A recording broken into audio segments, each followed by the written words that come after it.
오늘 은혜 받으실 하나님의 말씀은 베드로전서 1장입니다. 베드로전서 1장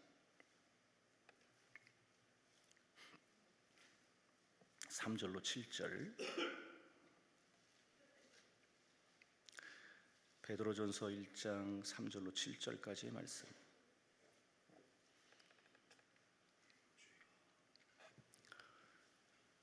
다 함께 3절로 7절까지 합독합니다. 우리 주 예수 그리스도의 아버지 하나님을 찬송하리로다. 그의 많으신 긍휼대로 예수 그리스도를 죽은 자 가운데서 부활하게 하심으로 말미암아 우리를 거듭나게 하사 산 소망이 있게 하시며 썩지 않고 더럽지 않고 쇠하지 아니하는 유업을 잊게 하시나니 곧 너희를 위하여 하늘에 간직하신 것이라. 너희는 말세에 나타내기로 예비하신 구원을 얻기 위하여 믿음으로 말미암아 하나님의 능력으로 보호하심을 받았느니라. 그러므로 너희가 이제 여러 가지 시험으로 말미암아 잠깐 근심하게 되지 않을 수 없으나 오히려 크게 기뻐하는도다. 너희 믿음의 확실함은 불로 연단하여도 없어질 금보다 더 귀하여 예수 그리스도께서 나타나실 때에 칭찬과 영광과 존귀를 얻게 할 것이니라. 아멘. 성동구 금호동에 위치한 옥수중앙교회 호용한 목사님이십니다. 오늘 본문을 중심으로 산소망이라고 하는 제목으로 말씀을 증거하실 때 은혜의 시간 되시기 주의 이름으로 축원합니다. 우리 하나님께 영광의 박수 올려드립니다. 할렐루야.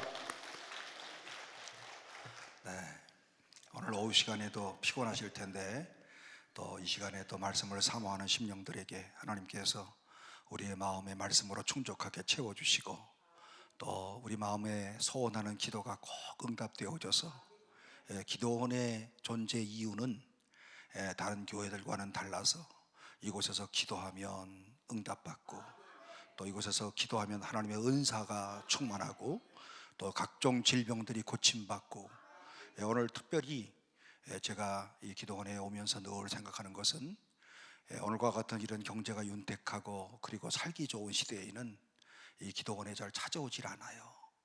옛날에는 메어 터졌는데 지금은 편안하니까 사람들이 오질 않는데 올 수 있는 최고의 방법은 오늘 기도할 때마다 하나님의 응답을 보고 바로 여러분들이 그런 주인공이 되셔야 돼요. 그래서 여러분들이 야, 김 권사님 완전히 병 고쳤대, 이 권사님 기도하면서 은사가 넘쳤대, 이렇게 소문나야 이 기도원이 계속해서 유지될 수 있고 그리고 또 하나님의 역사가 오늘 우리를 통해서 살아계신 하나님을 증거할 수 있습니다. 그러므로 여러분들이 기적의 주인공들이 되어주시기를 바랍니다. 어찌하든지 간에 하여튼 오늘 이 자리에 나오신 분들이 귀한 분들이에요. 여러분들이 꼭 주인공들이 되어주셔서 오늘 이 시대에 하나님의 역사를 잇는 이런 소중한 이런 분들이 꼭 되어주시기를 부탁을 드리겠습니다. 포르투갈에 가면 수도인 리스본이라고 하는 곳이 있는데 한때는 스페인령이었어요. 그런데 이 항구 도시의 해안이 끝나는 곳에 큰 바위 덩어리가 있는데 그 바위 덩어리에는 다음과 같은 이런 말이 쓰여져 있었다고 합니다. 여기가 끝이다. 이 너머에는 아무것도 없습니다. 이런 글귀가 쓰여져 있었다고 합니다. 그런데 1492년 한 사나이가 오늘 이 항구에서 조그마한 배에 오르면서 일단의 무리들과 함께 배를 출항하면서 그는 이렇게 외쳤는데 이 바위에 새겨진 그런 사실이 아니다. 여기가 끝이 아닙니다. 저 너머에는 위대한 희망의 세계가 있습니다. 이러면서 출항을 했던 한 젊은 사나이가 있었는데 이 사람의 이름이 뭔지 아십니까? 이 사람이 바로 크리스토퍼 콜럼부스. 우리 초등학교 때 중학교 때 배웠지요? 콜럼부스. 바로 이 사나이가 바로 그 사람이었습니다. 15세기 말 유럽 남부에도요 두 차례에 걸친 커다란 그런 지진이 있었고 코로나와 같은 이러한 여러 가지 오늘 콜레라와 페스트와 같은 이런 전염병들이 아주 휩쓸었고요 여러분, 이런 전쟁과 그리고 이런 큰 지진과 그리고 이와 같은 생각하지 못하였던 이런 어려운 일이 생기면 인간의 마음속에는 어떤 마음이 생기는 줄 아십니까? 절망이 생기고 좌절이 생기고 허무주의가 생기고 염세주의가 생기고, 살아서 뭐하나, 사는 게 뭔가, 이와 같은 이런 아주 염세주의가 우리 인간들 마음 가운데 찾아오게 된다는 것입니다. 그러나 이와 같은 이런 절망을 거부하고 희망 가운데서 소망을 가지고 희망의 나라를 향하여서 출동했던 오늘 이와 같은 이런 사람이 바로 콜럼부스라고 하는 사람인데, 아시는 바와 같이 이 사람이 마침내 미국의 신대륙을 발견하는 역사의 길이 남을 만한 위대한 그런 한 사람이 되었습니다. 여러분, 이거보다 벌써 오래전 AD 64년경 7월달 어느 여름날 로마의 중심가에 아주 커다란 화재가 일어났습니다.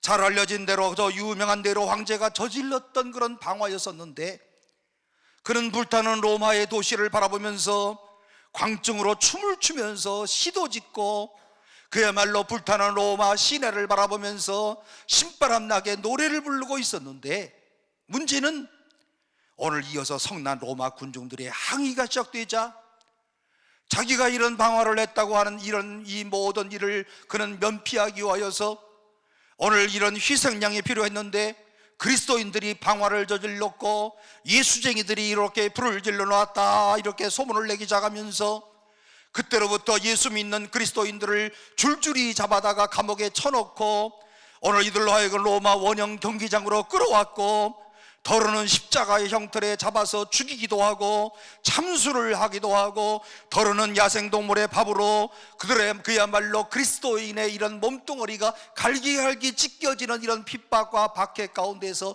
엄청난 이런 어려움을 그리스도인들이 당합니다.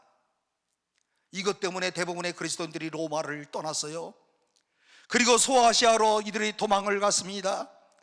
소아시아의 바위골 가운데서 이들이 숨어 살면서 오늘 이와 같은 이러한 숨어 사는 가운데서도 그들의 중심 가운데 있었던 예수 그리스도에 대한 소망과 그 사랑을 통하여서 카타콤이라고 하는 곳에 모여서 주의 이름을 찬송하고 그 표시를, 물고기 표시를 하면서 오늘 이들이 숨어서 사는데, 오늘 이들의 절박한 이런 오늘 그 상황을 여러분 이해할 수 있겠습니까? 잡히면 죽어요. 잡히기만 하면 오늘 처형을 당합니다. 그럼에도 불구하고 그들의 마음속에 있는 예수에 대한 이런 신앙으로 인하여서 그들은 카타콤에 숨어서 모여서 하나님을 찬송하고, 그리고 또 한 사람이 성경을 읽으면 아멘 아멘 하고 정말 절실한 마음으로 하나님을 찬송했던 카타콤의 성도들, 박해를 피해서 도망왔던 이런 사람들이었습니다. 오늘 바로 이때 흩어진 이런 그리스도인들 가운데서 오늘 지도자로 가장 추앙받던 이런 사람이 있었다고 한다면 예수님의 수제자였던 사도 베드로라고 하는 사람이 있었는데요, 오늘 그들은 오늘 흩어진 이런 모든 그리스도인들을 향하여서 눈물의 편지를 한 장 쓰게 되었는데요, 오늘 이들을 향하여서 썼던 그런 편지가 바로 베드로전서 1장 말씀 아니겠습니까? 오늘 본문의 말씀 1절 말씀 가운데 이와 같은 말씀이 있는데, 예수 그리스도의 사도 베드로는 본도, 갈라디아, 갑바도기아, 아시아와 비두니아에 흩어진 나그네, 그야말로 오늘 이들이 바로 네로 황제의 이와 같은 이런 박해를 피해서 공동생활을 하게 되었고, 어찌하든지 간에 예수는 꼭 믿어야 될 터인데, 오늘 이들이 어떻게 하든지 간에 오늘 주님을 사랑하면서 신앙을 지켜야 될 텐데 어떻게 할까 하다가 흩어진 그리스도인, 핍박 때문에 흩어진 예수 믿는 사람들, 그들을 향하여서 사도 바울은 간절한 마음으로 오늘 본문 3절 말씀 가운데 다음과 같은 편지를 또 씁니다. 찬송하리로다 우리 주 예수 그리스도의 아버지 하나님이 그 많으신 긍휼대로 예수 그리스도의 죽은 자 가운데서 부활하심으로 말미암아 우리를 거듭나게 하사 산 소망이 있게 하셨다. 3절의 말씀 가운데서 제일 주목할 만한 단어가 있다고 한다면 산 소망이라고 하는 이런 단어인데요, 살아있는 희망, 살아있는 이와 같은 이런 소망. 다시 말하면 사도 베드로는 모든 것을 포기하고요, 흩어졌던 당시의 그리스도인들에게 오늘 당신들은 아직도 살아야 될 희망이 있습니다. 당신들은 반드시 살아야 합니다. 오늘 이와 같은 이런 소망 있는 사람들입니다. 그 이유가 있다고 설득하는 내용의 편지가 오늘 베드로전서 1장의 말씀인 것입니다. 여러분이 오늘 요즘 우리가 얼마나 우울하게 살아갑니까? 여러분들 가운데서 뉴스를 매번마다 전처럼 보시는 분들 계세요? 요즘에 그리스도인들의 특징 가운데 뉴스를 잘 안 봐. 저도 뉴스를 잘 안 봐. 옛날에는요 9시 뉴스 꼭 틀고 보고 그거 끝나면 잤거든요. 요즘에는 9시 뉴스 하기 전에 자. 얼마나 일찍 잡니까 제가? 새벽 4시에 일어나야 돼요. 그래서 항상 9시 이전에 잠을 자가지고 4시에 깨는데요, 옛날 같으면 세상이 어떻게 돌아가나 하고서는 봤는데 요즘에는 듣기도 싫어. 6.25 이후에 가장 역사적인 그런 어려운 시대를 맞고 있다고 여러분 생각하지 않습니까? 얼마나 위기의 상황이 있습니까? 국민들이 말을 하지 않아서 그렇지 국민들의 마음 가운데는 절망이 들어가 있고요, 연세가 드신 분들은요 이러다가 북한 공산당이 쳐들어와서 오늘 이 나라에 다시 어려움을 당하면 우리의 새끼들이 참 어떻게 살 수 있을까 걱정이다. 그야말로 이런 절망 가운데, 좌절 가운데 요즘 얼마나 힘든 그런 나날들을 우리 그리스도인들이 보내고 있습니까? 누구를 만나든지 탄핵 정국에 대한 이런 걱정들이 어떻게 될까? 다음 주 월요일 날 한덕수 총리 탄핵 결정한다는데 기각일까? 인용일까? 요즘에 국민들이 법적인 그런 용어들을 엄청 잘 알아. 아니 우리가 솔직히 말해서 인용이 뭡니까? 인용. 우리는 그냥 뭘 남의 글을 빌려다가 쓰는 거 인용인 줄 알았어. 그런데 요즘 하도 뉴스에 많이 나오고 그래가지고 인용, 기각, 각하. 이야, 우리는 각하는 박정희 대통령 각하밖에 몰라. 그런데 그런 뉴스를 많이 들어가지고요, 법적 용어들을 국민들이 얼마나 잘 아는지 몰라. 좋은 얘기가 아니에요. 몰라도 되는데 하는데 나라가 이와 같이 이런 어지러움과 시끄러움과 혼란 가운데 빠져있던 것을 반증하는 그런 이야기들 아니겠습니까? 그야말로 우울한 이런 시간들을 보내고 있습니다. 베드로가 당시에 그리스도인들에게 편지를 썼던 것처럼 오늘 이 시대를 살아가는 우리 그리스도인들에게도요, 아직도 오늘 그러나 이렇게 어려운 전국 가운데 있지만 오늘 이 나라의 배가 어디를 향하여 갈는지 아무도 예측할 수는 없지만 그러나 오늘 그리스도인들에게는 아직도 희망이 있다. 아직도 오늘 우리들에게는 오늘 이 나라가 소망이 있다. 역사의 이 모든 것을 쥐고 계시는 하나님께서 역사하시고 오늘 충분한 이유가 오늘 이 나라에게는 아직도 있다. 무엇 때문에 이런 소망을 가지고 살아갈 수 있겠는가? 우리 그리스도인들이 오늘 아직도 소망을 갖고 있는 이유가 과연 무엇이겠습니까? 베드로 사도는 오늘 본문의 말씀을 통해서 우리는 부활의 주님을 체험한 사람들이다. 그러므로 산 소망이 있다. 오늘 이 자리에 출석하신 모든 성도 여러분, 오늘 나는 오늘 주님의 부활을 체험한 하나님의 자녀임을 분명히 믿습니다. 이 신앙이 제일 중요해요. 오늘 그러므로 오늘 우리는 이 부활의 주님을 체험할 때마다 이 부활주일이 어떻게 출발을 했습니까? 이 부활주일이 주일날이었거든요. 그리고 이 부활주일에는 주님께만 경배를 드립니다. 오늘 이 주일의 의미가 어떤 의미가 있습니까? 오늘 이 주일에 우리들이 모여서 하나님을 경배한다고 하는 말은요, 본래 전통적인 이런 유대인들은 안식일이 토요일이잖아요. 그래서 이 토요일 안식일이 되면 금요일 저녁에 해가 지는 때로부터 시작을 해가지고 토요일 해가 질 때까지 전통적인 유대인들은 안식일을 지켰어요. 성지순례 가보신 분들 안식일 날 되니까 그냥 문 쫙 닫지요. 뭐 물건 살 수도 없어요. 가게들이 다 문을 닫아. 그런데 놀라운 것은 아직도 변하지 않아. 이야, 전통을 이렇게 잘 지키는 유대인들 정말 대단한 그런 민족이에요. 오늘 그들은 이것이 끝까지 지켜야 될 가치가 있는 습관이라고 생각하면서 절대로 이런 안식일에 대하여서 오늘 이들이 아주 철저하게 지키는 그런 사람들인데요, 그런데 오늘 이 견고한 유대인의 전통적인 이런 아집을 깨고 토요일 날이 아니라 주일날 안식 후 첫날 유대인들이 예배를 드리기를 시작하는 거예요. 이게 보통 문제가 아닙니다. 이 토요일 날 유대인들이 어떻게 이 전통을 깨버리고 부활하신 주일날 아침에 하나님 앞에 모여서 예배를 드릴 수 있는가? 이 파격적인 날, 어떻게 이런 전통을 깰 수가 있었는가? 여기는 다른 이유가 아니라 예수의 제자들이 부활하신 주님을 만났기 때문이었습니다. 오늘 이들이 부활하신 주님을 분명히 체험했던 사람들이었기 때문에 그렇습니다. 사실은 십자가 사건을 전후로 해서 예수님의 제자들이 풍비박산되어서 공동체는 완전히 와해가 되었어요.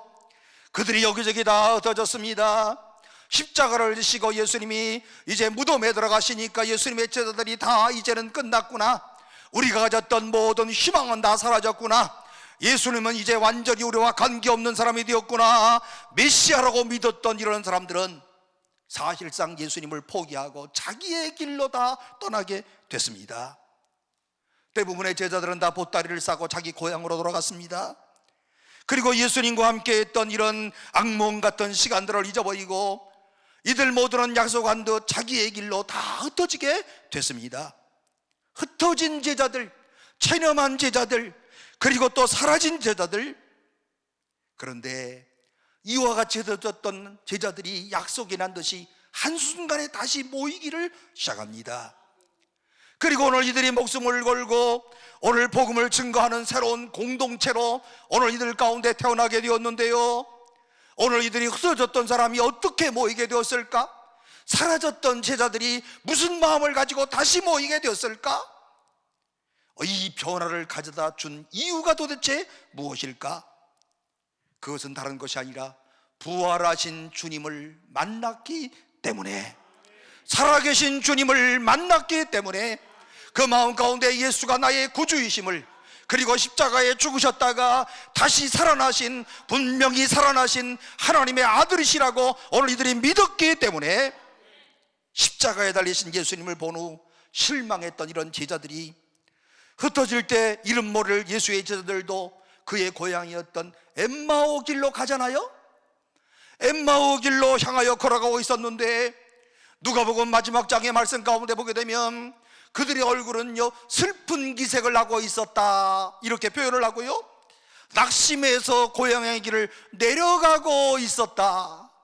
아마 틀림없이 길이 내리막길이지만 성경을 썼던 누가의 이런 기록을 보면 내려간다, 올라간다, 신앙이 내려간다, 이것보다는 올라간다가 훨씬 좋잖아요. 아마도 이들은 낙심과 좌절과 실망 가운데서 엠마오 길로 내려가는 이와 같은 이런 제자들이었는데, 그런데 갑자기 엠마오 길로 가던 이 두 제자도 발걸음을 확 돌리게 되었는데, 그리고 예루살렘으로 돌아오게 되었는데, 복음을 위하여 생명을 드리는 이와 같은 사람들이 되었는데, 어떤 사건이 일어났어요? 부활하신 주님이 엠마오 길을 향하던 두 제자에게 가까이 찾아가셔서 만나 주셨다. 오늘 부활하신 주님을 만났던, 실망했던 이런 엠마오의 두 제자도 부활하신 주님을 만난 이후에 오늘 그야말로 돌이킬 수 없는 이와 같은 이런 고향을 가는 길이었지만은 오늘 이들의 마음 가운데 큰 변화가 일어나서 다시 예루살렘으로 돌아가서 복음을 위하는 오늘 주님의 사람들이 되었던 것입니다. 예수님이 풀어주시는 그런 말씀, 오늘 예수님의 성경 이야기를 오늘 이들이 들었을 때 어떤 반응을 보였다고요? 가슴이 뜨거워지게 되었다.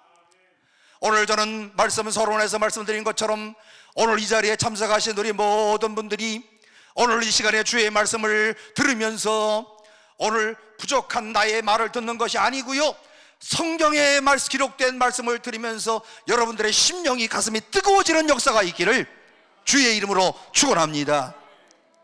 그리고 식탁에 앉아서 서로 교제를 나눕니다. 제자들이 변했다는 그런 뜻입니다. 복음을 저를 외치는 이런 사람들이 되었어요.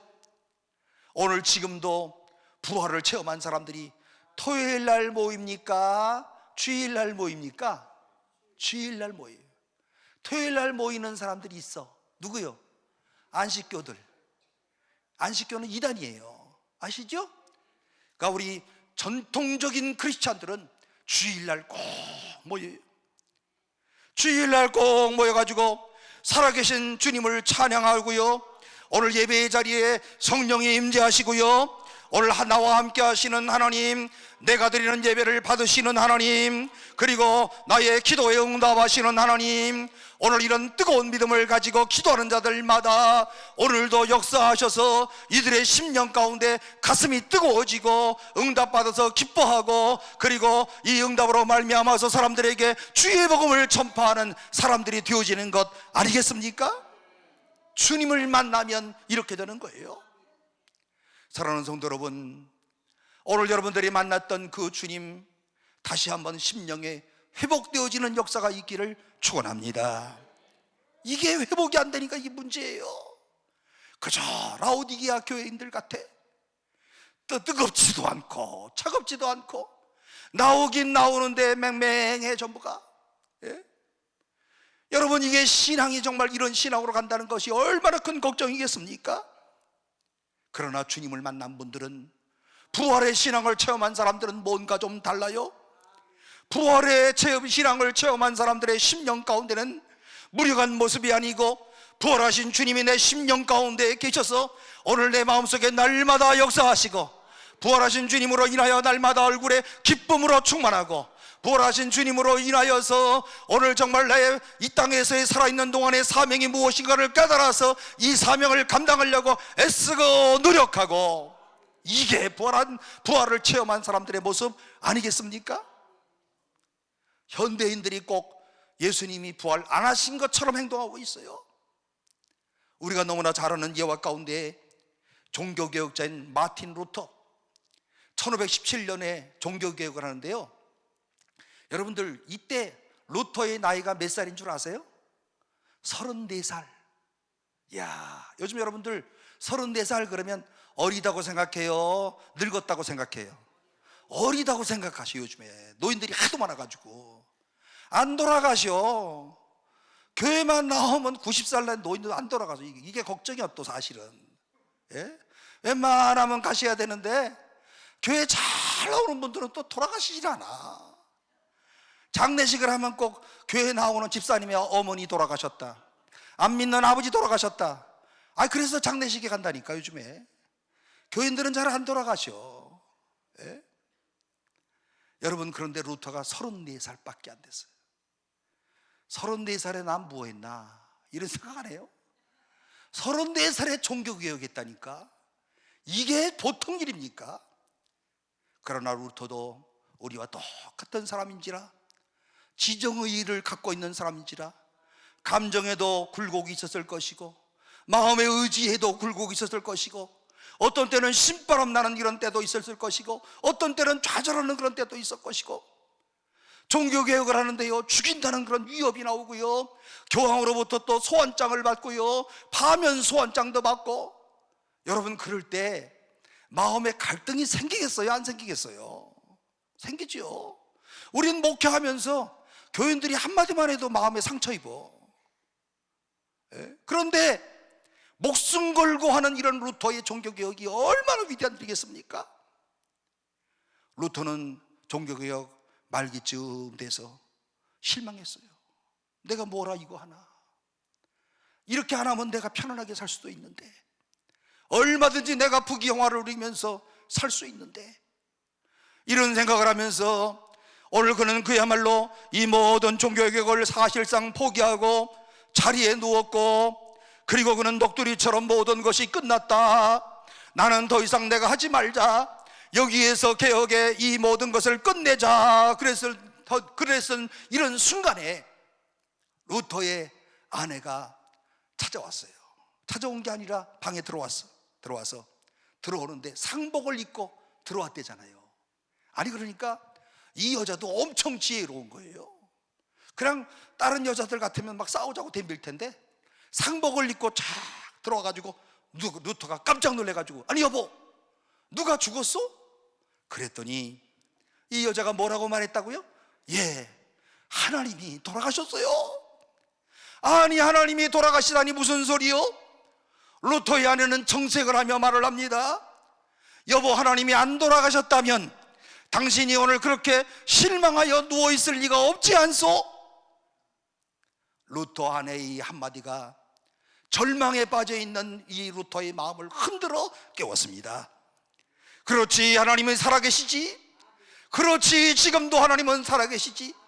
하나님은 공의와 정의를 유하시고 오늘 나와 같은 이런 사람을 통하여서 이 타락한 이 시대를 하나님께서 오늘 개혁하시기를 원하신다. 살아계신 하나님께서 나와 함께 하신다라고 하는 이 믿음이 들어갈 때 그는 벌떡 일어나서 주어진 사명을 수행하여 그야말로 역사에 길이 남은 종교 개혁자가 되지 않았습니까? 사랑하는 성도 여러분, 우리가 아직도 희망을 가져야 되는 이유가 무엇이라고 생각하십니까? 아무리 봐도 절망스럽고 오늘 그야말로 다시 한번 이렇게 회복될 만한 기미가 보이지 않는다 하더라도 우리가 그리스도인으로서 희망을 가져야 되는 이유가 뭐라고 생각을 하십니까? 베드로전서 1장 3절 말씀 가운데서 예수 그리스도의 죽은 자 가운데서 부활하심으로 말미암아 우리를 거듭나게 하사, 그 다음 뭐라고요? 산 소망이 있게 하셨다. 여러분들의 신앙 고백이 되시기를 주의 이름으로 축원합니다. 다시 한번 우리의 모든 마음속에 이 하나님의 말씀을 꼭 부여잡고 우리를 거듭나게 하사 산 소망이 있게 하셨다. 하나님께서 오늘 우리를 긍휼히 여겨 주셨습니다. 예수 그리스도의 죽은 자 가운데서 부활하심으로 말미암아 우리를 거듭나게 하셨습니다. 이 거듭남은 오늘 우리의 부활 사건이라고 할 수가 있는데요, 다시 사신 주님께서 오늘 저와 여러분을 오늘 다시 태어나게 하여 주시고, 오늘 이 말을 영적 부활이라고 할 수가 있는데요, 오늘 우리가 부활 신앙의 근거가 되어져서 오늘 이 자리에 오신 모든 분들은 오늘 이와 같은 영적인 부활을 체험한 거듭난 하나님의 백성임을 다시 한번 확인하시기를 바랍니다. 거듭난 우리들에게 부활하신 주님이 성령으로 임재하여 주셔서 우리 안에 소망을 주셨다. 저는 늘 이곳에 오면서 늘 생각을 해요. 오늘도 하나님이여 예루살렘 교회에 임하셨던 바람 같은 주의 성령이, 불의 혀와 같은 주의 성령이 오늘 예배에 참석하는 모든 사람들의 심령 가운데 임하여서 마가의 다락방에 110명에 모였던 모든 사람 한 사람도 제외하지 아니하고 모이기만 하면 성령이 충만했던 거거든요. 우리에게도 이와 같은 이런 놀라운 역사를 주시옵소서. 우리에게 이런 놀라운 체험하게 하여 주옵소서.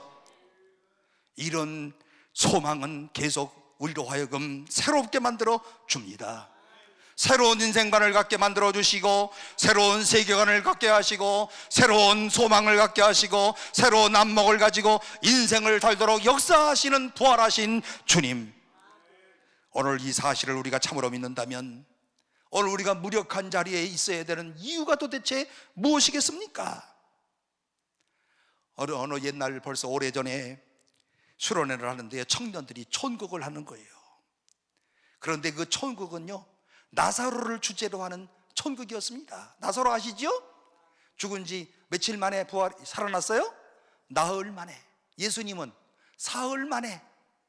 그런데 이 나사로를 주인공으로 해서 하는 천국을 하는데요, 인상적인 장면이 한 군데가 있는데요, 한 동네에 어떤 사람이 부활한 나사로에게 질문을 하기를, 당신이 죽었다가 살아나 보니까 무엇이 달라졌습니까? 이렇게 묻는데요, 당신이 죽었다가 나흘 만에 살아났는데 달라진 게 뭡니까? 오늘 우리가 죽었다가 살아난다면 우리도 달라진 것이 뭘까요? 이렇게 물어봤더니 죽었다가 살아난 나사로가 이런 대답을 했어요. 나는 더 이상 죽음에 대한 두려움이 없습니다. 두려움을 알지 못하는 데서 여러분 오늘 이와 같은 이러한 대답이 나올 수 있는 것 아니겠습니까? 나는 더 이상 죽음을 두려워하지 않습니다. 내가 죽어보니까 더 이상 나는 죽음에 대한 두려움이 없습니다. 여러분, 미지의 사실에 대해서 모른다고 하는 사실이 바로 공포스러운 일 아니겠습니까? 죽어보지 못했기 때문에 죽음에 대한 공포를 가질 수가 있어요. 다시 사는 이런 나사로에게는 죽음에 대한 이런 두려움이 없어지고, 오늘 죽음을 이기시고 부활하신 예수 그리스도, 그분이 참으로 오늘 우리의 이러한 안에 찾아와 주시고, 오늘 우리로 하여금 그분이 오심으로 인하여 두려움을 극복하게 되었고, 역사의 종말이 오는 그 시간에는요, 예수님이 부활의 첫 열매가 되신 것처럼 예수님께 붙어있는 사람은 고구마 캘 때에 고구마순 나오는 것처럼 고구마순에 붙어만 있으면 쫙 잡아당기면 쫙 나와. 이 젊은 사람들은 농사 짓는 거 모르죠. 고구마 캐는 거 그냥 확 잡아당기면 그냥 그 밑에 뚜루룩 따라 고구마가 따라 나오는 것처럼, 예수 안에 붙어있는 사람들, 그리스도 예수 안에 붙어있는 사람들은 주님이 부활하신 것처럼 우리도 부활하여서 새로운 나라에서 영생을 누리는 이런 놀라운 역사가 우리 가운데 예비된 줄로 믿으시기를 바랍니다. 그러므로 오늘 우리가 부르는 복음성가 가운데요, 살아계신 주 나의 참된 소망, 걱정 근심 전혀 없네, 사랑의 주네 갈 길 인도하니, 내 모든 삶의 기쁨 늘 충만하네. 한국말로 부르려고 이렇게 해서 그렇지, 진짜 영어 번역에 보면 이렇게 후렴 가운데 쓰여져 있습니다. 그분이 다시 사셨기 때문에 모든 두려움과 공포는 사라졌네. 그분이 다시 사셨기 때문에 삶은 살만한 가치가 있는 것이라네. 그분이 다시 사셨기 때문에 나는 나의 인생의 미래를 만날 수가 있다네. 여러분, 얼마나 감동스러운 이런 신앙의 고백이겠습니까? 오늘 살아계신 주님을 만나서 영적으로 거듭나 부활하신 주님을 내 손에 소유하고, 그리고 그분과 함께 오늘 나의 삶을 살아간다고 한다면, 나를 둘러싸고 있는 모든 삶의 정황들이, 때로는 시끄러운 일들이, 때로는 걱정되는 일들이, 때로는 염려스러운 일들이 우리 앞에 있다 하더라도 오늘 우리는 새로운 소망을 가지고 힘차게 살 수 있는 충분한 근거가 있는 줄로 믿습니다. 오늘 이 자리 다시 한번 확인해 보세요. 임마누엘, 하나님은 지금도 나와 함께 계신다. 나와 함께 계신다. 그러므로 무력한 자리를 박차고 일어나자. 오늘 걱정되는 모든 순간을 다 박차고 일어나서 나는 부활하신 주님을 믿는 부활 공동체에 속한 하나님의 백성이다. 이 확실한 소망을 가지고, 죽어있는 소망이 아니라 살아있는 소망을 가지고 오늘도 힘차게 주어진 사명을 감당하는 저와 여러분이 되시기를 주님의 이름으로 축원합니다. 동시에 이런 산 소망이 오늘 우리 가운데 있는 것은요, 성경에 보니까 하늘나라의 영원한 기업을 약속해 주셨기 때문입니다. 여러분, 기업이라고 하는 말 요즘에 많이 듣지요? 기업이요, 삼성전자 기업이에요. SK 하이닉스 기업이잖아요. 다 이게 기업이에요, 기업. 오늘 근데 자고 일어나면요, 기업이 마이너스 성장을 했다, 기업이 부도났다, 기업이 살아있다, 기업이 망했다, 이런 소리들을 얼마나 많이 듣습니까? 사실 이 기업이라고 하는 단어, 오늘날에도 익숙한 그런 단어지만 1세기에 살았던 그리스도인들에게도 기업이라고 하는 이런 단어는 이들이 생생히 할 수 있는 그런 단어였습니다. 그들도 기업이 무너지는 것을 보았고, 기업이 빼앗기는 것을 보았고, 기업이 파산하는 것을 보았고, 1세기의 그리스도인들도 똑같이 우리와 같이 체험을 했답니다. 그런데 오늘 우리와 다르게 무너져가는 기업 앞에서 초대 그리스도인들이 고백하는 놀라운 고백을 히브리서 10장 34절 말씀 가운데 보면, 오늘 히브리서 10장 34절, 너희가 갇힌 자를 동정하고 너희 산업을 빼앗기는 것도 기쁘게 당한 것은 더 낫고 영구한 산업이 있는 줄 알미라.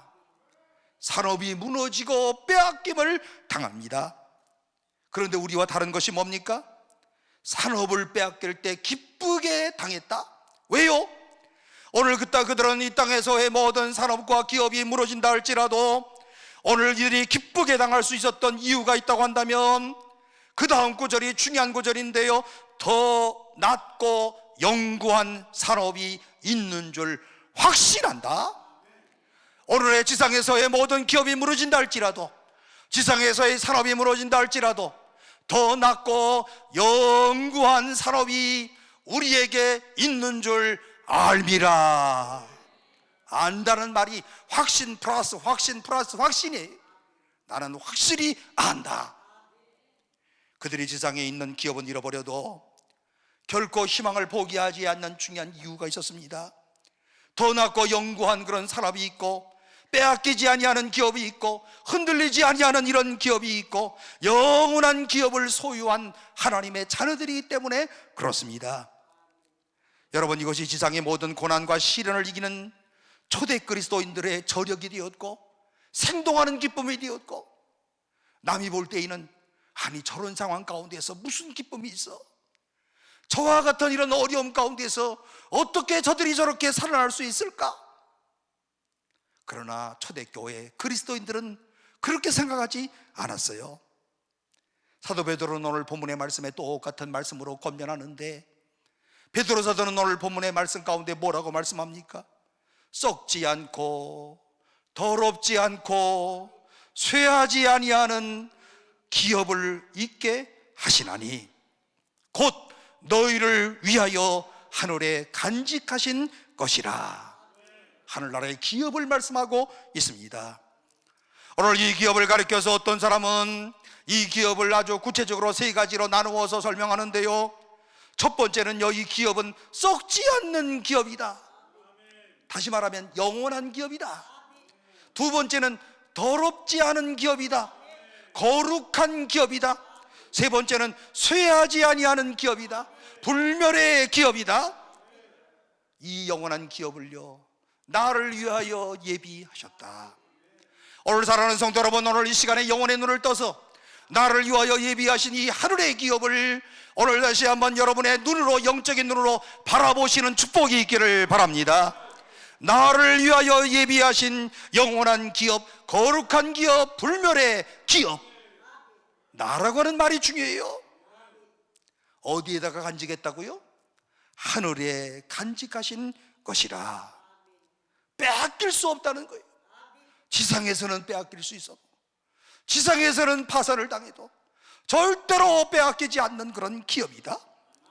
다 빼앗긴다 할지라도 결코 빼앗길 수 없는 이런 영원한 기업을 주님이 나를 위하여 예비하여 주셨다.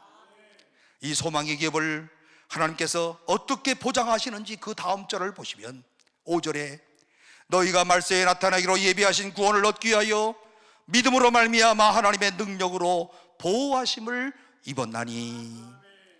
아무도 흔들 수 없는 기업.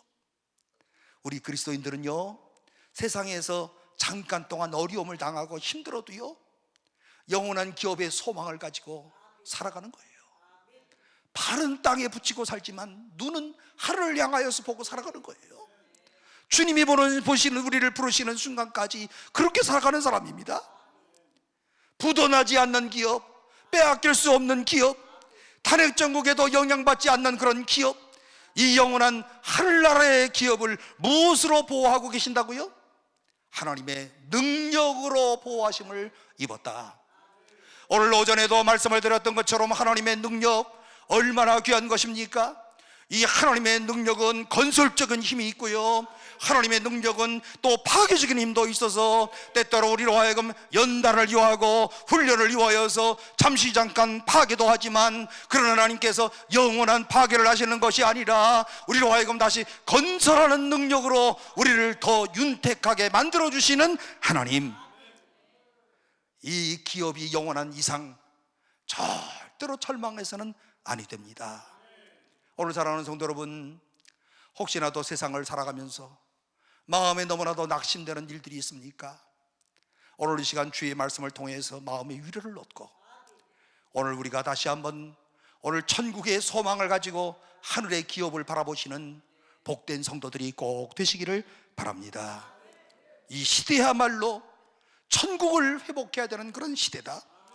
천국 소망을 가져야 되는 그런 때다. 오늘 우리 그리스도인들이 회복해야 될 가장 중요한 신앙의 과제예요. 여러분, 참 이상한 거는요, 살기 좋으면 천국이 천천히 왔으면 좋아해. 옛날에 6.25 직후에는요, 이 천국이 이제 금방 예수님 오신다고 그래요. 사람들이 설교할 때마다 이런 예수님이 금방 오신다고 그래요. 전천년설 해가지고 금방 오신다고 그랬어요. 요즘에는 예수님 빨리 오시는 게 좋아요, 천천히 오시는 게 좋아요? 지금 좀 천천히 좀 왔으면 좋겠다고 그래. 예? 이유가 왜 그래요? 이 세상도 살만하거든. 이 세상이 재미나다고 생각을 하거든. 그러니까 천국에 대한 관심이 별로 없어요. 그러니까 사람들로 하여금 천국 신앙에 대한 이런 나태한 마음을 갖고 오늘 그야말로 조금만 어려움을 당하면 삶을 포기하는 사람들이 많아서 우리나라는 전 세계에서 1등하는 것이 바로 자살률 아니에요? 1년에도 15,000명, 몇천 명씩 그냥 다 자살하고, 노인네도 자살하고 젊은이도 자살하고 청년 자살률이 또 높아. 야, 우리나라 정말 대단해. 1등이야. 예. 1등이니 얼마나 대단해요. 사랑하는 성도 여러분, 오늘 우리 모두가 오늘 천국 신앙을 회복하고 천국에 대한 소망을 다시 한번 꼭 부여잡고 오늘의 시대를 주님이 부르시는 날까지 꿋꿋하게 살아갈 수 있는 주의 백성들 모두가 꼭 되시기를 바랍니다. 이 천국 신앙 얼마나 중요합니까? 하늘의 하나님이 의롭게 산 성도들을 위하여서 준비하신 영원한 보상의 세계요, 천국에 대한 그런 믿음이고, 하나님이 영원한 처소를 준비하셨다고 하는 그 사실을 우리가 정말 믿는다고 한다면 세속적인 크고 작은 조그마한 이익 때문에 빠져서 오늘 신앙을 저버리는 이와 같은 일들이 우리 가운데는 없을 것입니다. 1세기의 순교자들의 모습을 보세요. 오늘 이들이 대단한 신앙의 모습 아닙니까? 그저 20살에도 순교를 당하고 30살에도 순교를 당하고. 여러분, 이 순교를 당하는 그 장면을 한번 묘사해 생각해 보면 심령이 어떻겠어요? 나 예수 안 믿을게요. 그렇게만 말하면 탁 나가는데 끝까지 주를 믿는다고 하다가 30살에 20살에 일찍 오늘 죽는 사람들은 도대체 뭘까? 어떻게 저렇게 할 수 있을까? 여러분들 같으면 그렇게 할 수 있겠습니까? 나도 순교의 제물이 되기 위해서 오늘 그야말로 나는 절대로 백절불굴의 신앙을 갖고 있습니다 하면서 순교자의 제물이 되겠습니까? 그냥 이게 보통 어려운 일이 아닙니다. 오늘 사랑하는 성도 여러분, 오늘 우리로 하여금 1세기에 살았던 이런 신앙인들의 이런 천국 신앙을 우리가 꼭 본받아서 날마다 아무리 어려워도 오늘 천국을 소망하면서 그 안에서 그때마다 승리를 주시는 하나님의 능력을 체험하는 오늘 저와 여러분이 꼭 되시기를 바랍니다. 제임스 그레이라고 하는 신학자가 다음과 같은 말을 했습니다.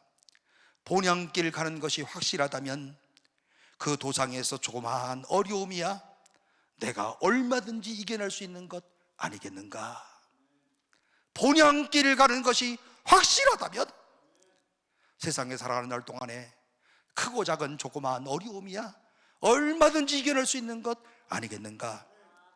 오늘 여러분이 여보세요, 추석 때요, 구정 때 우리나라 사람들 명절에 이제 고향 가는 길 보세요. 참 이것도 가만히 보면서 결혼할 때도 잘해야 되겠더라고. 내가 서울 살면 반드시 섹시는 서울 여자를 얻어야 돼. 저기 부산 여자 얻으면 개고생 하시는 거야. 이 명절 때 꼭 가야 되잖아요. 안 가면 또 큰일 나. 가면서 어떤 집안은 또 싸움 일어나잖아요. 막 그냥 뭐 힘들다 뭐하다 그러면 누가 가자고 그랬어, 뭐 왜 가서 그래, 우리 끝이야 이제 안 가. 그러면서 서로 차 안에서 싸우고 또 애들 뒤에서 떠들어대고 지네들끼리 또 싸우면요, 이런 물병 뒤에도 막 팍 던지고 애들한테 해보셨어요? 안 해보셨어요? 예? 여러분들 안 해보셨는데 보면은 차 타고 어디 가면요 애들이 뒤에서 싸워. 그럼 싸우지 말라고 그러는데도 계속 싸워. 그러면 앞에 있는 운전대에 있던 거 뭐 뒤로 던져, 이렇게 뒤로 던져, 애들 맞으라고. 예? 그런데 여러분 중요한 게 뭔지 아세요? 이 엄청난 길이 막히는 고향길을 가면서요, 내가 다시는 이제 가나보라, 이제 더 이상 이게 끝이야, 금년에만 가고 다음부터는 돈만 붙여, 가지마, 이랬다가도 그 다음에 또 갑니다. 예? 왜 그런 줄 아세요? 고향에 도착하는 순간 고향을 찾아왔던 이런 기쁨이 마음속에 차고 넘치기 때문에, 고향에 와서 어머니를 만나는 기쁨이 있었기 때문에 그 전에 잠깐 동안 헛소리했던 것 다 잊어버려요. 여러분, 오늘 우리가 사모하는 본향 저 천국을 향한 영원한 소망이 확실한 것이라면 그 도상에서 겪는 작은 어려움들, 사실은요 마음에 근심도 생기고 염려도 생기지만 사실은 이제 다 모두 아무것도 아니지 않습니까?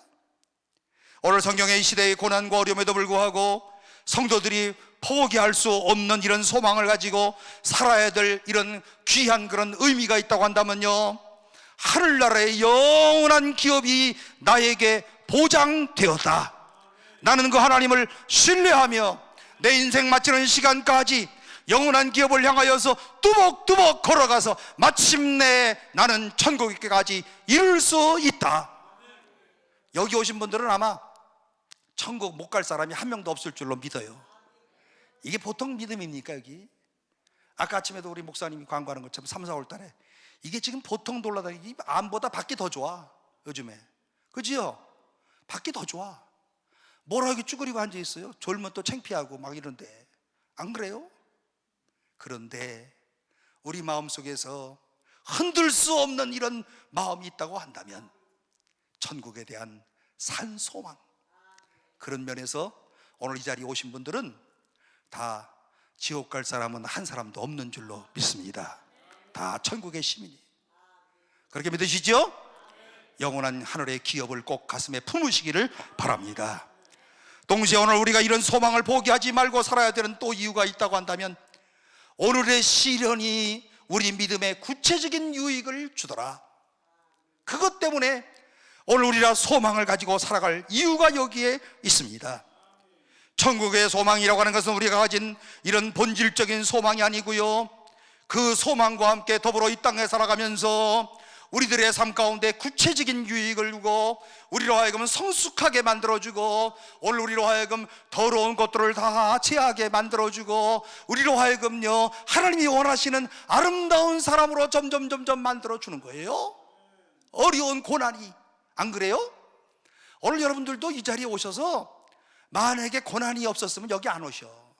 여기 오신 분들 다 고난 겪던 사람들이야. 다 원래는요 눈에는 다 도끼가 있었던 사람들인데 고난을 겪으면서 도끼가 다 눈물로 빠져나갔어. 그래서 눈들이 다 초롱초롱해. 그래, 안 그래요? 제 눈을 보세요. 제 눈을. 제가 얼마나 초롱초롱한가. 예? 어릴 때 하도 고생을 해가지고 도끼가 다 빠졌어. 예? 이게 예수를 믿으면서요 산 천국의 소망을 가지고 오늘 우리로 하여금 그야말로 하나님의 사람으로 이 시련으로 말미암아서 하나님이 원하시는 사람으로 점점 만들어 성화의 과정을 겪도록 하신다는 거예요. 참 이상한 건 시련이 없이 믿음이 크지 않아. 나는 뭐 그냥 부자만 되면 잘 믿을 것 같아 이러지만 시련 없이 절대로 믿음이 안 커요. 고난이 우리에게 주는 유익 아니겠습니까? 그 당시에는 정말 이 고난을 겪으면서 말할 수 없는 눈물을 흘리지만 고난을 겪고 난 다음에 오늘 우리 그리스도인들로 하여금 든든한 믿음의 사람으로 만들어주는 것 아니겠습니까? 여러분, 오늘 우리가 그 고난이 오면 그 고난을 통해서 반드시 체험할 수 있는 유익 가운데 하나는 나의 신앙이 정화되더라. 나쁜 것, 더러운 것이 자꾸 빠져나가. 그지요? 그래서 지금 내가 이만큼 사는 거예요 지금. 예? 안 그랬으면 지금 이 자리에 있지도 않지만 이 남편하고도요 매일 싸울지도 몰라. 내가 지금 그래도 이만큼 신앙 갖고 있으니까 너 봐주지, 아니었으면 넌 죽었다. 진짜 내가 처녀 때 같았으면 넌 죽었다. 이런 사람들이 왜 그러는 거예요 지금? 나는 성숙한 그리스도인들이 되어가고 있다.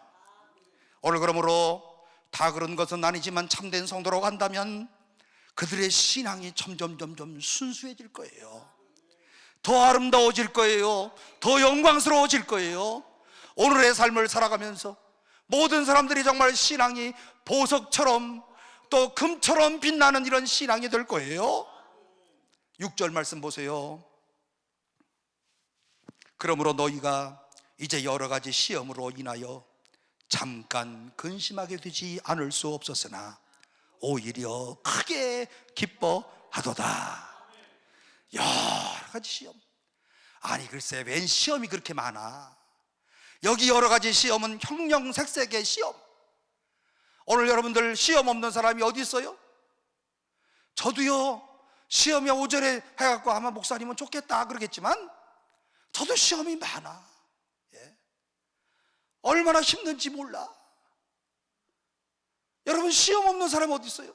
자식들에 대한 이거 뭐 아무리 잘하는 것 같아도 그것도 또 위에서 기도할 것들이 또 많아.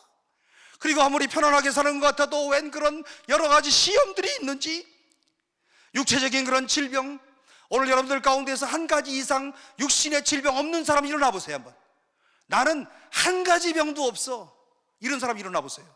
없다니까. 다 병자야 여기 다 지금. 그죠? 다 환자야 다 환자. 목회하면서 보니까 우리 교인들 100% 다 환자들이야.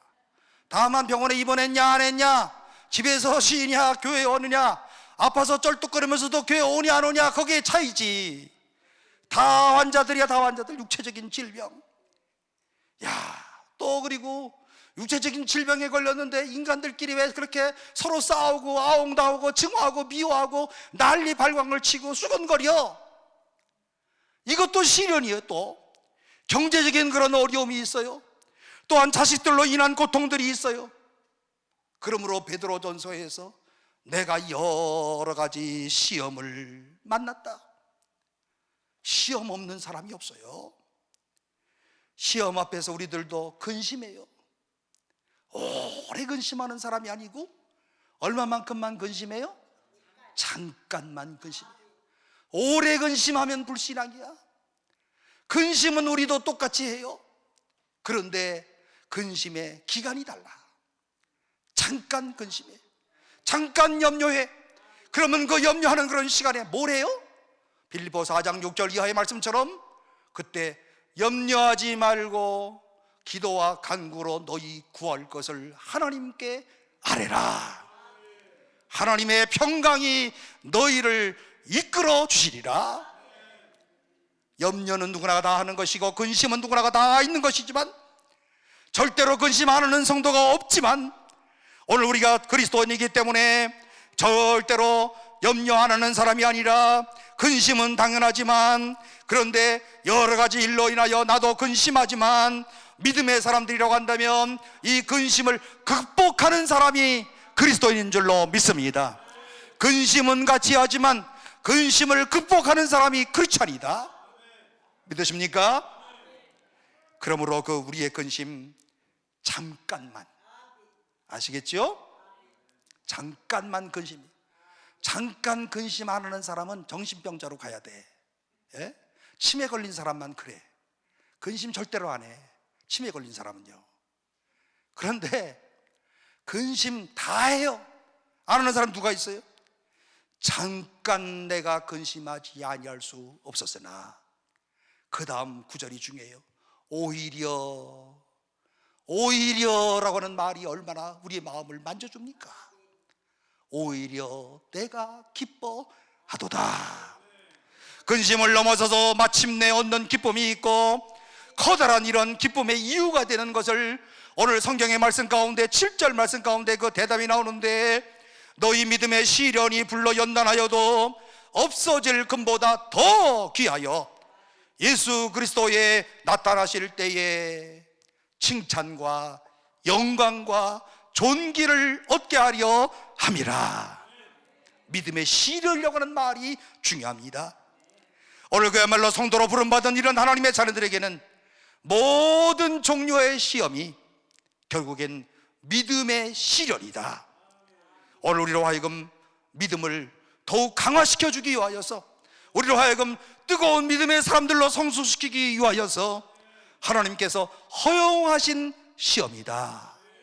하나님께서 허용하시는 거예요. 욥기서의 말씀도 사탄이 와서 이 하나님 앞에 아뢰을 때에 하나님이 허용하셔서 첫 번째 시험, 오늘 재산이 날아가고요, 그 다음에 자녀들을 다 잃어버리고요, 두 번째 시험, 오늘 그야말로 건강을 잃어버리고요, 그 다음에 또 뭘 잃어버려요? 아내가 도망가고요.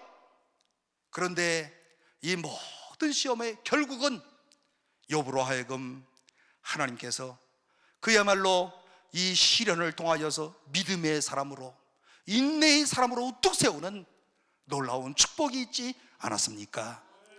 어떤 종류의 시험이든지 간에 이 시험을 제대로 그리스도인답게 통과한다면 반드시 믿음의 유익이 있는 줄로 믿으시기를 바랍니다. 어떻게요? 주님 앞에 서는 날, 주님 앞에 서는 날 믿습니까?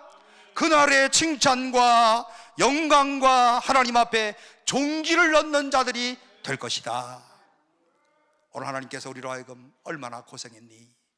시편 56편에 보면요, 내 눈물을 주의 병에 담으소서. 눈물 다 흘려요.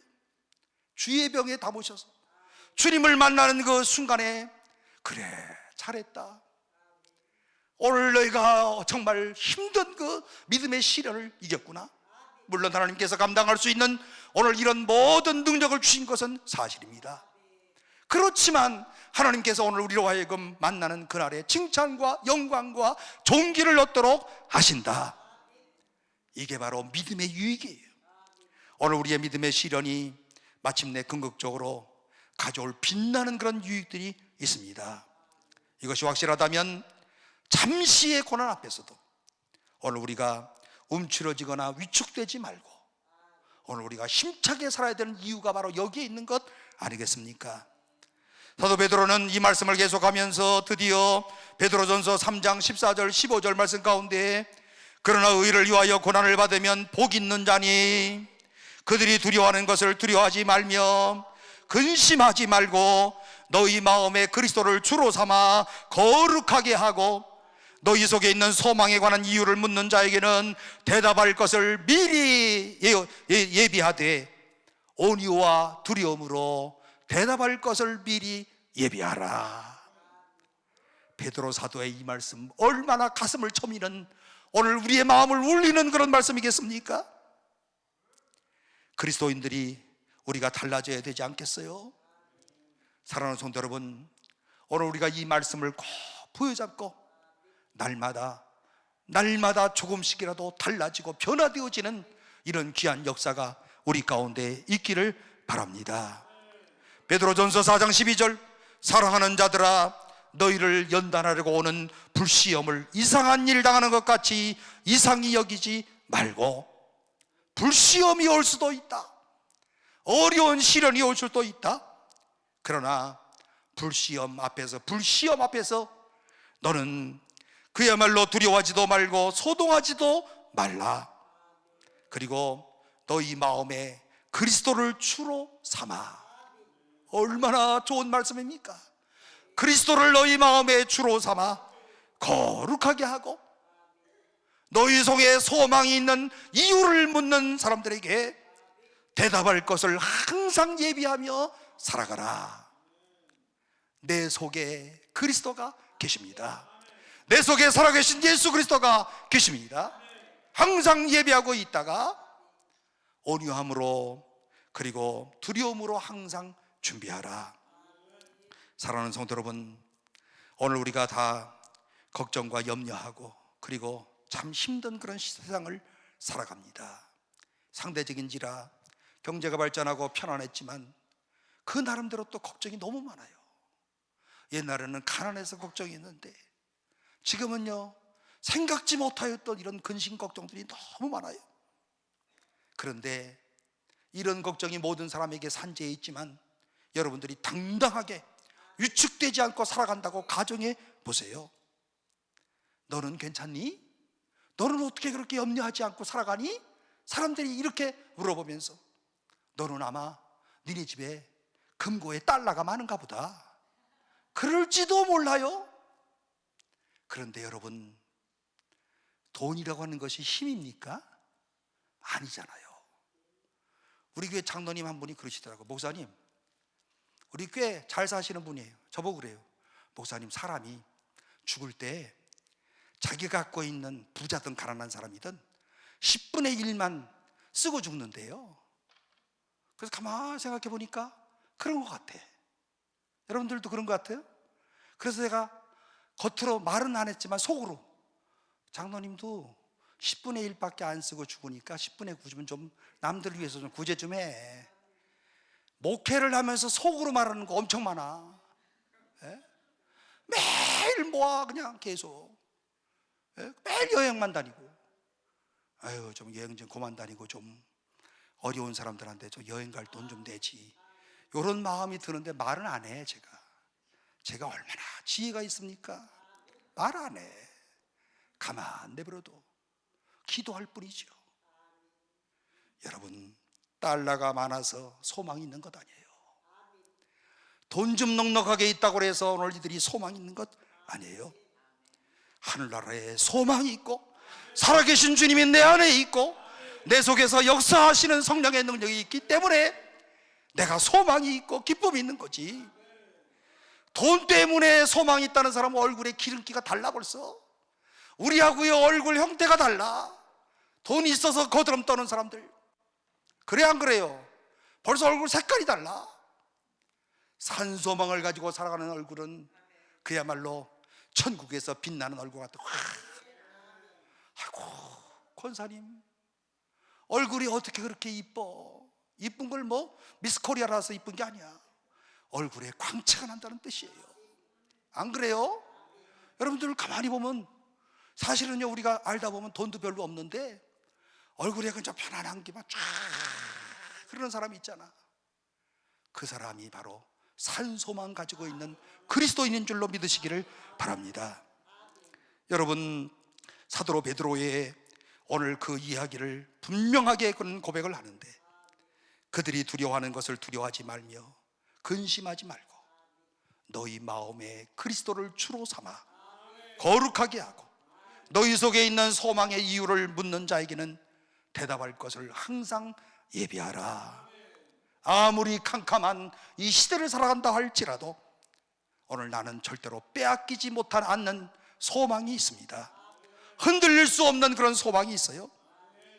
바로 하늘의 하나님이 나를 위해 예비하신 소망이 있습니다. 오늘 그리고 이 순간에 이 시련을 통해서 나를 점점 만들어 가시고 오늘 나로 하여금 성숙한 사람으로 만들어 가시고 하나님의 때가 되면 이제는 그만하고 하늘에서 쉬자.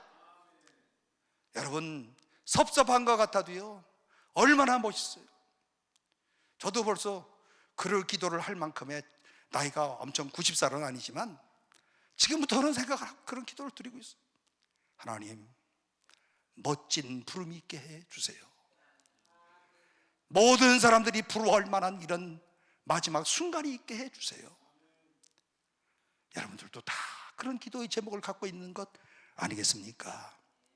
그러면서 내 믿음이 순결해져. 자꾸 깨끗해져. 그리고 마음속에는 소망의 기쁨으로 충만해지는 거예요. 사랑하는 성도 여러분, 오늘 이 시간에 우리 모두가 이와 같은 오늘 위로와 힘을 가지고서 내 뒤에는 항상 나를 도우시는 주님이 계신다. 내 고난의 장에 달려오시는 주님이 계신다. 나의 인생길에서 내가 때때로 주저앉는 이런 순간도 있지만 나를 향해서 손을 펼치시는 주님이 계신다. 그리고 주님이 말씀하시는 주님이 내 뒤에 계신다. 이런 확신을 말로만이 아니라 오늘 입술로만이 아니라 마음으로 확신하면서 그 마음의 확신이 입술로 터져나오는 역사가 있기를 주의 이름으로 축원합니다. 그래서 오늘 우리가 준비로 찬송했던 것처럼 일어나 걸어라, 내가 새 힘을 주리니 일어나 걸어라, 내가 너를 도우리라. 이 주님의 말씀이 여러분들을 향하신 축복의 말씀이 되시기를 주님의 이름으로 축원합니다. 오늘 이 시간 우리 모두가 다 같이 함께 기도하겠습니다. 주여, 오늘 우리로 하여금 산 소망을 갖게 하여 주옵소서. 하나님 아버지, 포기하지 않겠습니다. 하나님 아버지, 좌절하지 않겠습니다. 부활하신 하나님께서 나를 살려주시고 오늘 내 안에 쇠할 수 없는 소망을 주셨기 때문에 오늘 내가 이 소망의 주님을 붙들고 살겠습니다. 부활하신 주님, 살아계신 주님을 내가 꼭 붙들고 인생 여정이 끝나는 시간까지 주여 살게 하여 주옵소서. 그러나 하나님 아버지, 오늘 이 시간 내가 기도하는 것 있사오니 나의 육신의 연약함을 주께서 아시고 오늘 이 시간 기도하는 것들을 주께서 들어 응답하여 주시옵소서. 다 같이 동성으로 하나님 앞에 한 목소리로 기도하겠습니다. 주여